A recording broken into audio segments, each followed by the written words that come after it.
that we had two signed agreements with the business for the shorter working week for this year. Unfortunately, the business reneged on both of those agreements. They wanted to add a funding formula into the process rather than just accepting a network review delivered the shorter working week and a PAD revision delivered the shorter working week. So as you are aware, we did not do a network review this year. So there is some signs that the business are using BAU and Christmas pressure to make changes within the network.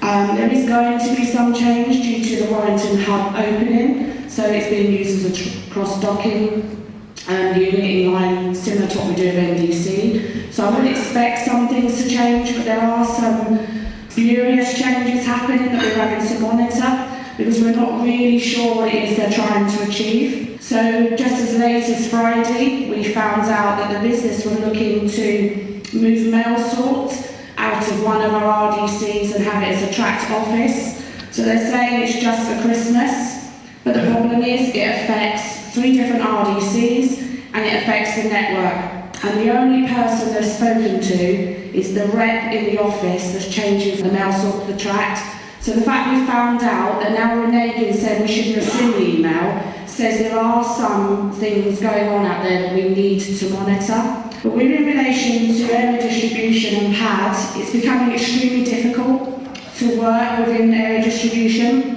With the management change and the introduction of the SDL Leeds, they seem to think that driving laws don't apply to them. They seem to think that area distribution is another delivery office. So they're looking at area distribution as just someone they can lax, something they can introduce delivery, start working into, which obviously all of our area distribution reps and drivers know that's not the case. So some of the PAD proposals this year have been atrocious. They have been ones for cost cutting, there have been ones to introduce network type working, trying to remove early shifts, trying to just effectively wipe out the whole operation, introduction of larger vehicles, which isn't always going to work.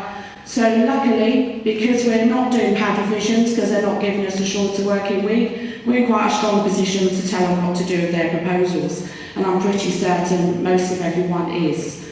So with area distribution and logistics, we'll have to monitor, but we really do have to monitor because I do think the business are going to try and do some spurious changes due to BAU.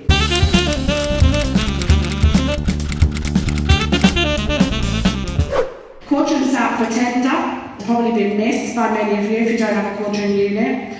But Quadrant was placed out to tender around about October.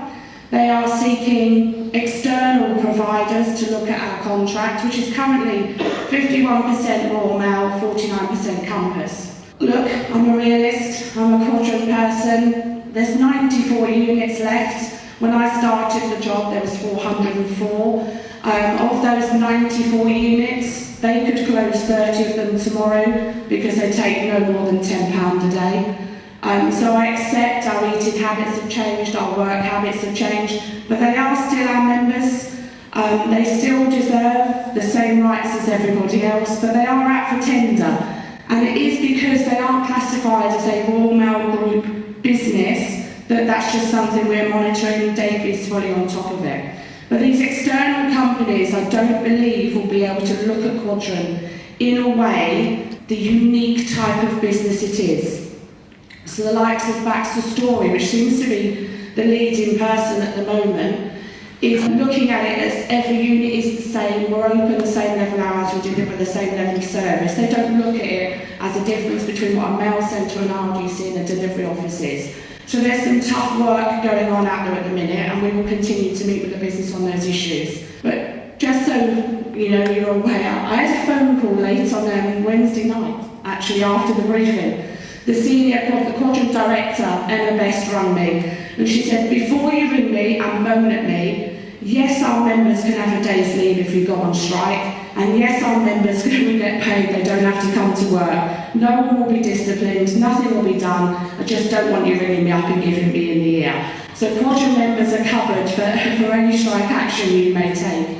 But also, do you know what, if you do have a Quadrant unit left, try and use it. try and support those members. It's a really difficult time for them. It's up in the air. They've had the letter saying they're out for tender. They're going to be worried about their jobs. I accept some of our units are extremely short-staffed at the minute, but we are struggling to maintain the ones we've got, and we're struggling to bring new people in because of the uncertainty. So as my update for you guys, I'll take any questions, and thank you for your time.